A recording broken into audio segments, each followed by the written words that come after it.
we call these books that are like you must read, like must reads or always reads, always buys? Auto buys, that's what it's called. I actually read Agatha for the first time. We're on a first name basis. I'm surrounded by my favorite books. I think I'm ready to begin. Today we are going to talk about my favorite authors. And let me tell you, this is hard. So Kayla of Books and Lala posted a video that's like, what even is favorite authors? These are some of my favorite authors. And she said that she always considers it a favorite author. She's given them at least 3 5-stars, which I think makes a lot of sense, except for that I don't read a lot of books, or I haven't rated a lot of books over the years. I have been tracking my reading for over a decade on Goodreads, and I hardly rated anything for the first many years. And even now, I kind of only rate them in between 3 and 5 stars, and 5 stars are like my absolute favorite thing ever, because of the feeling I had. They might not even be the best writing. I might not even love everything that author does, but I just really felt something when I read that book. So for me, that kind of method of thinking about my favorite author doesn't make a lot of sense because I have just so many books I haven't rated. Like, I wouldn't go back and rate Jane Austen or Anne of Green Gables. Like, they're too much in my memory special to really ever get rated. So then I thought about doing a video about the authors that I'll always buy, but I get a lot of things from my library. So while I do buy new books when I want to support the author, basically it'd be better to talk about the authors I'll always read, or the authors that in the past I have read everything of and been really glad that I did. Another way of looking at this is an author that I will go back and read anything from. So if I liked 2 or 3 of their books, I will go back and read their entire backlist. And so today I'm going to share the authors. The list is way too long, but it's the authors that I've either read everything from and loved everything from, the authors that have been favorites throughout my life, and also just the authors that when they have a new book that comes out, like, I'm going to read it. What do we call these books? Must reads or always reads or something like that, like always buys? The auto buys, that's what it's called. But I think we also need to address the fact that sometimes authors I love everything by them, but they're not my favorite author because I don't want to read anything outside of that one series, or the author does something really despicable or has a view that I just don't want to hang out with them anymore. And I know about separating the art from the artist, and I've been able to do that for especially authors that are already dead, when I know they're not going to get my money. It kind of isn't the same as when they're a living author who's going to make money when I buy their book, or even when I check it out at the library, because then the library knows to get more of their books and they're going to make money from that. So that's just how I am. That might not be how you are. I don't have any judgment. For me, once I dislike someone as a person, I don't want to spend time in their world. So let's just dive into it. I have a few favorite authors that I'm going to call my unadulterated faves, as in I have read almost everything they've written, and they are unlikely to do anything to mess up how I feel about them, because most of them are already dead. So the first one has got to be Jane Austen. I have a whole cloth-bound set of Jane Austen novels, but they're not over here. And but I love everything I've read by Jane Austen. I think I still have one more book to read, Mansfield Park. I haven't read Mansfield Park. 2 years ago, 2020, in the spring of 2020, I started rereading and reading through all of her books in order. I also haven't read the short story that Sanditon is based on. I hope I'm saying that right. I love everything by Jane Austen. Unless it turns out she's like a Nazi sympathizer, I'm likely to continue loving Jane Austen. She's not going to put out any more books. So I think she's a safe, always favorite. Always, if I need to be picked up, I will read a book by Jane Austen. Another one like Jane who is unlikely to mess up how I feel about her is L.M. Montgomery, the author of Anne of Green Gables. I plan to reread the whole Anne series, the 8-book series, this spring, I hope, probably May and June. But I also haven't read her Emily of New Moon series, and she has a couple other standalone books as well.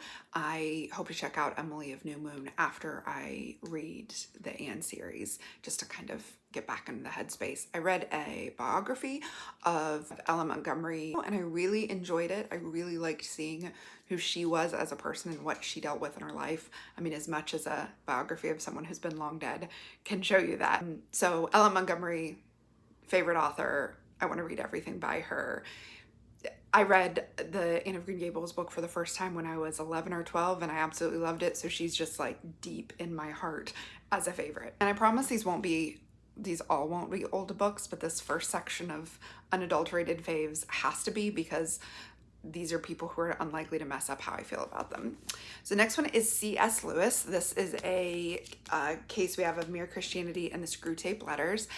I loved The Lion, the Witch, and the Wardrobe. I didn't read it for the first time until I was a freshman in college, so I was 18, 19.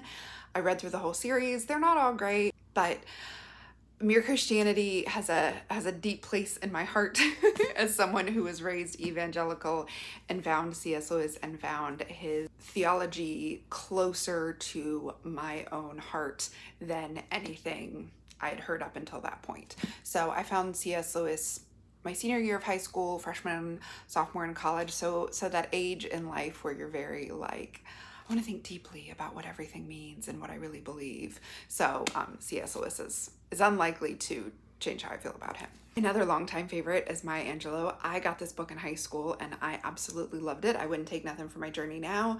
I also read I Know Why the Caged Bird Sings. I read all of her memoirish books and everything she's ever published, including the newer book that's like My Mom and Me. I love everything Maya writes. I love her writing. I love her. Maya Angelou, absolute favorite. I also love everything by Douglas Adams. I read the entire Hitchhiker's Guide to the Galaxy series one summer when we were staying with friends. Everybody was outside in their pool or at the lake, and I am not an outsidey person, so I read the whole series of books. This was back in the late 1990s, early 2000s, and I had never read anything so funny and adult, not adult like erotic, adult like you had to be a grown-up to get the jokes. And it was sci-fi, which is something that I did not know could be so funny. Up until that point, I'd mostly just watched Star Trek and Star Wars, and so Douglas Adams just blew my mind with his writing and his sense of humor. And I've reread Hitchhiker's Guide to the Galaxy a few times, and of course when the new movie came out I rewatched it. I say new, but it's probably pretty old now. And I absolutely love Douglas Adams, and it influenced, I think, a lot about how I think about my reading. Another kind of classic favorite is J.R.R. Tolkien. I wish we had better copies of Lord of the Rings and not the movie copies. But I actually read this in adulthood for the first time and was blown away by how beautiful and deep the writing was. Just absolutely fell in love. It was about 2005, 2006 that I read Lord of the Rings for the first time. I had read The Hobbit maybe in high school, and it was like, okay. Lord of the Rings trilogy is just gorgeous and beautiful, and I absolutely love really everything I've read by Tolkien. A more recent fave is not a fiction writer, but Monty. His gardening books are so wonderful. I've read the ones I have in my library. He has the new book out is about nature through the months. I got that one on audiobook. I highly recommend it. I think it won an audiobook award. And then this, The Complete Gardener, this is actually the updated edition after the 20 years. He said he put everything that anybody ever needed to know in gardening in The Complete Gardener, and then he did an updated version with updated pictures of his gardens 20 years later. And this book is just so useful. As a new gardener, this could be my resource for absolutely everything. I love it. I love him. I also will just watch any show that he does. It's just like always, he's an auto buy, auto read, auto watch automatically. I love his like gentle, calm, but also very like based in your senses way of talking about nature and being outside and the garden. Another favorite author, Agatha Christie. This is actually an author I need to read much more of. I've read maybe 5 of her hundreds of novels. So what we have on our shelf is the ABC Murders and The Murder of Roger Ackroyd. I love both of these. I've also read a couple of the Miss Marple and a couple of her standalones, and I just love Agatha Christie. What can I say? She's the queen of crime fiction, and her books always surprise me. I am never prepared for what I'm going to read. And I actually read Agatha for the first time. We're on a first name basis. I actually read Agatha for the first time just like 5 years ago. And I was like, what have I been missing? So good. I think I thought it was more like old lady cozy in a bad way, in a boring way, and it's really not. Last year I also read The Mystery of Mrs. Christie, which is a fictional account of maybe what happened when Agatha Christie just completely disappeared. She's just a fascinating lady.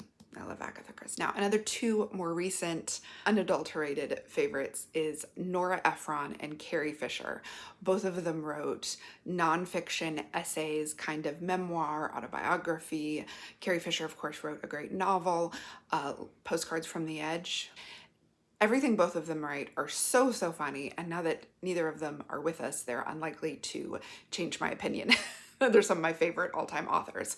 I think I've read everything by both of them, and I kind of wish I could go back and read them again. I definitely need to get them for my bookshelf because they are both essayists that I absolutely love, and I very rarely read essays, especially like personal essays. I just love both Nora Ephron and Carrie Fisher. So now let's talk about the authors that I truly love and have loved more than two of their books, and I'm happy to read anything new they come out with, but they could always mess it up. So I'm like, your favorite for now, but let's see how things keep going. First up is, since we just did memoirists, essayists, let's talk about Jenny Lawson. I've read all three of Jenny Lawson's books. I have laughed until I've cried over them. They are so funny, and I love her blog, The Bloggess. So I am likely to continue completely loving Jenny Lawson, even though it's not the kind of book that I read that often. When she has a new book come out, I read it. That's Jenny Lawson, aka The Bloggess. Another one before we get into more fiction is Isa Chandra Moskowitz. She produces the vegan cookbooks that I need. I don't know if she's ever going to do another one because now she runs a restaurant, but I have all of them. She has a cupcake book, a cookie book. She has the original, like, it has everything I need to be a vegan, the Veganomicon.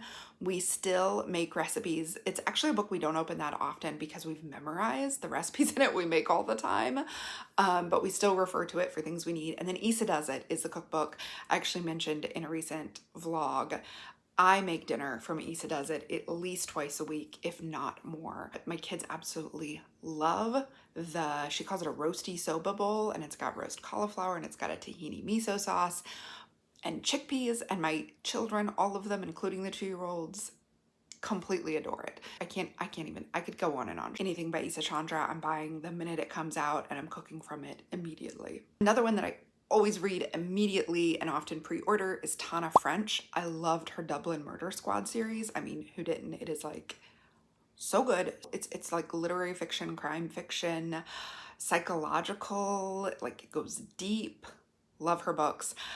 I found The Witch Elm to be really interesting in the way that she kind of told it from the perspective of a white guy who thinks he's being like attacked on all sides, but he's very self-interested and he's more concerned about himself than what really happened to people, like why the police are there looking for him. He's more, it was interesting. It was really different, but interesting.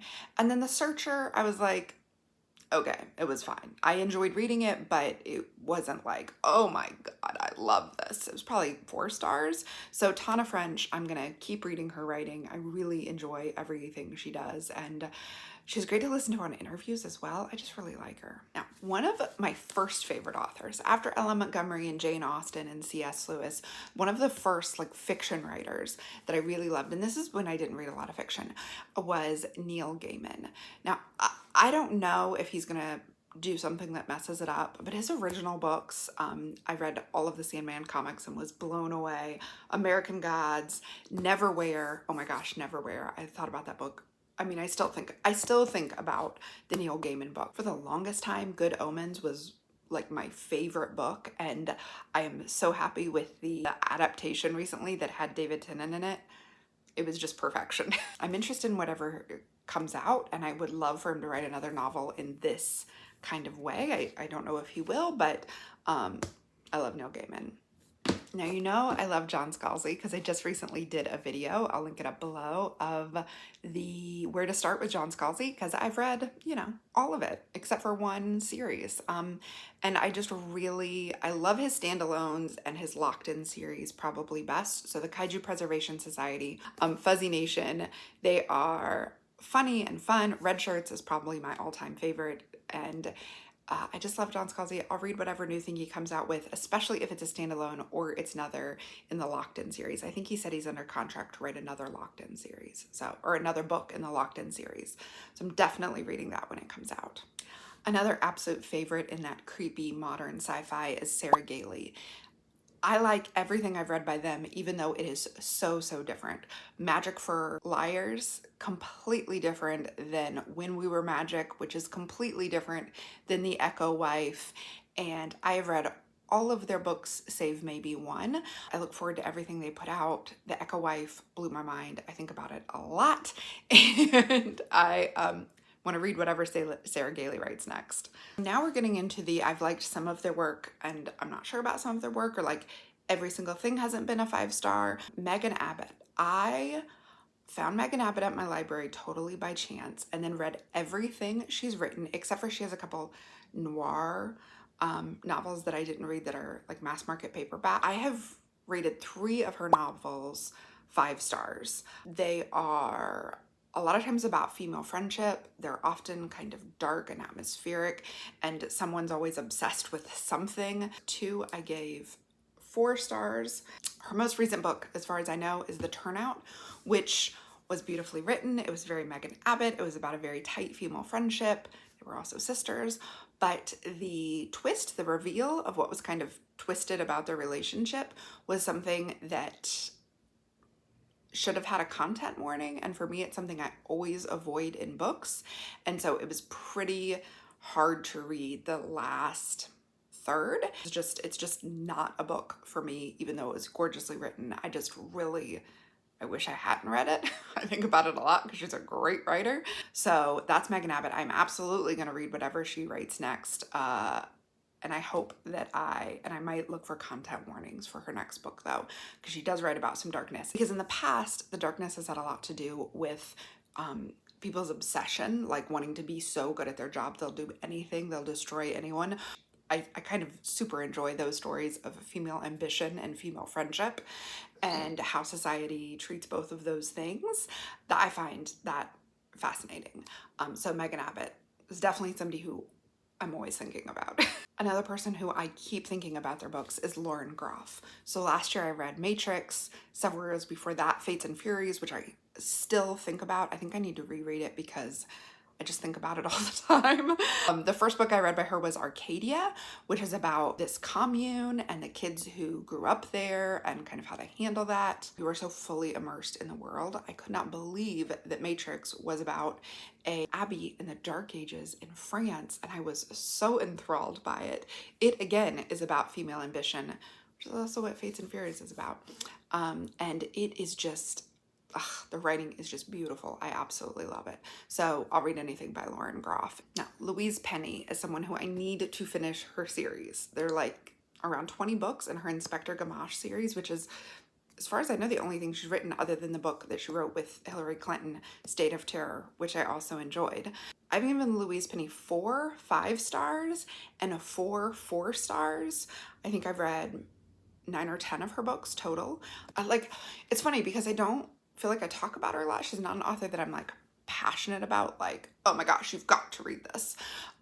Like I am maybe with someone like Scalzi, or like I was with Neil Gaiman years ago, or even the new Laura Groff, or some of the thriller writers, because it's not that gripping, but the writing is so good, the stories are so good, I'm always emotionally invested, and I mean, it's always a 4 or 5-star read for me. So speaking of an author I feel like I'm always talking about with people is Riley Sager. I've read Lock Every Door first, and then I went back to my library and I read everything he had published up until then. I loved it all. I don't think I rated any of them. His most recent book, which is about a road trip, I think I'm going to do a where to start with Riley Sager too, so you can pick the book that's most after the trope you like, because all of his books kind of pick a thriller trope. or a thriller cliche and like go with it. I always like his writing. I always feel on the edge of my seat. I didn't love the most recent one. It wasn't my favorite, but I liked everything else he's ever done, and so I'm super likely to like the one that's coming up this summer. That's why I put it my most anticipated books. I'll link to that video in case you missed that, because I talk a lot about my favorite authors and their upcoming books in that video. Another one like Riley Sagar that I absolutely am always going to read the newest book by is Alifair Burke.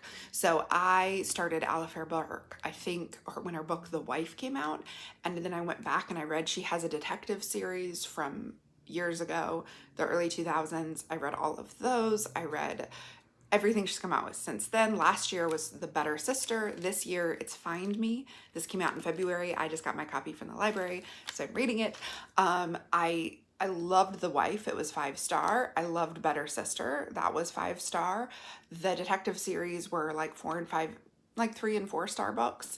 And I love everything she does. So I always read Alifair Burke. My next few make me feel super basic. Like I feel like every white woman that's 40 says she loves these books. And we'll just dive right into it, because the first one is Leanne Moriarty.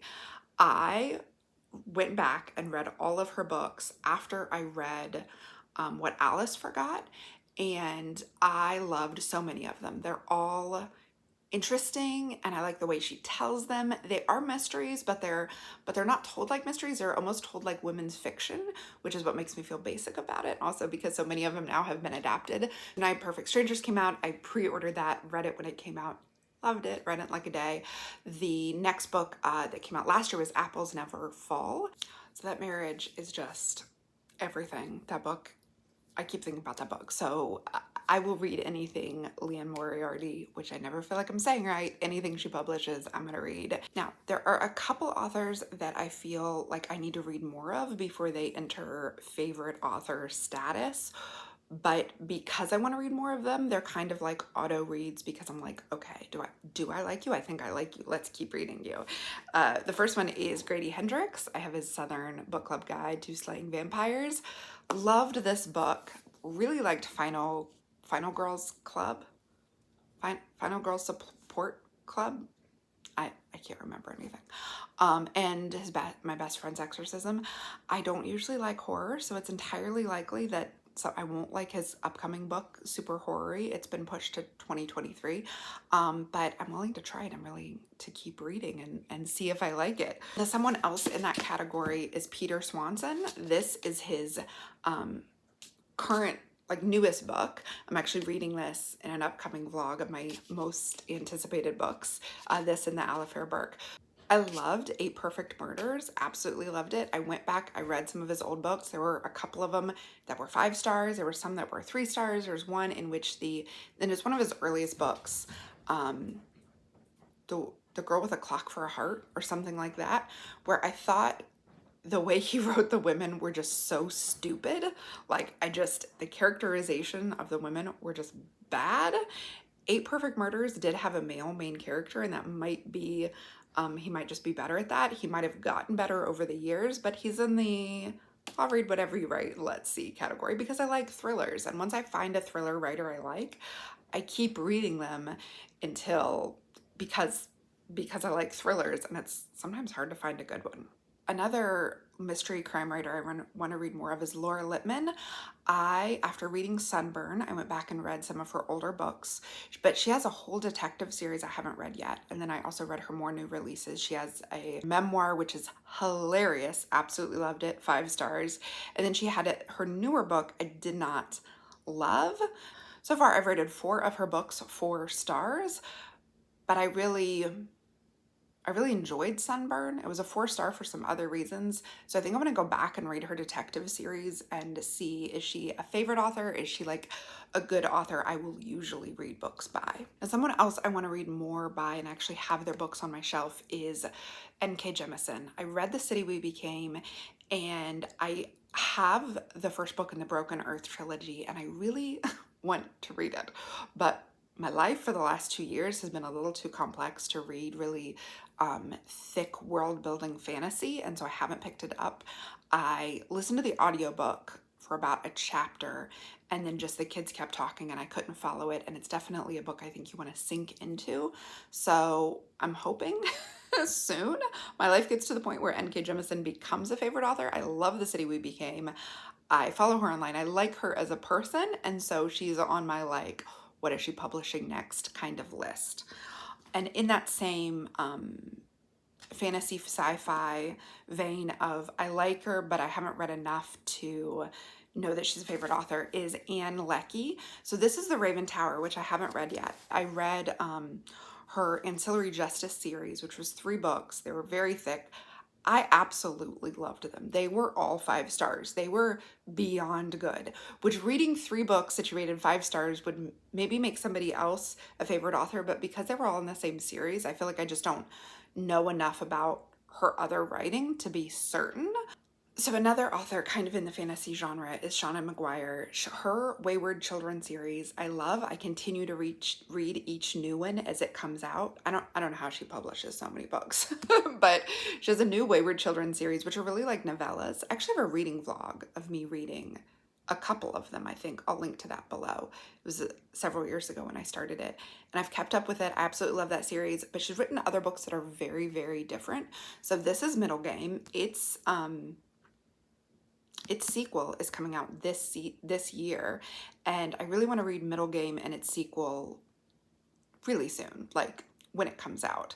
You guys need to hold me accountable for that, because if I love this as much as Kayla loves this of Books and Lala, then Shauna McGuire will be a favorite author, because if she has 2 series and I love both of them, then that's it. You're a favorite author for sure.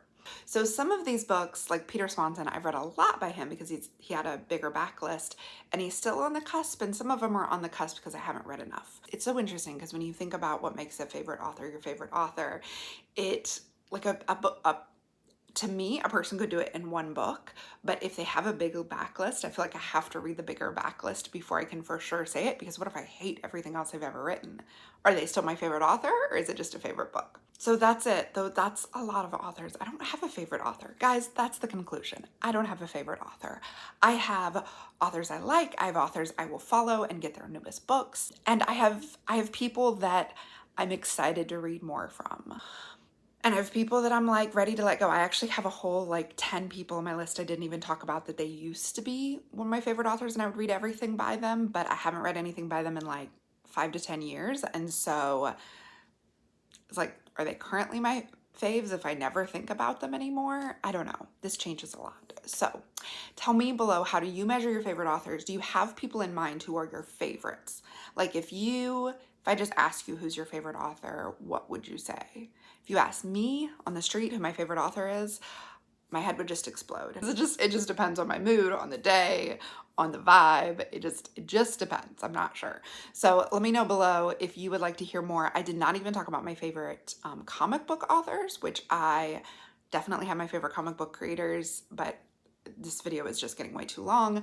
I also have my favorite children's book authors, where I will buy any children's book that they publish. Let me know if you want to hear any of that, or if you want to where to start with any of these where I've read everything.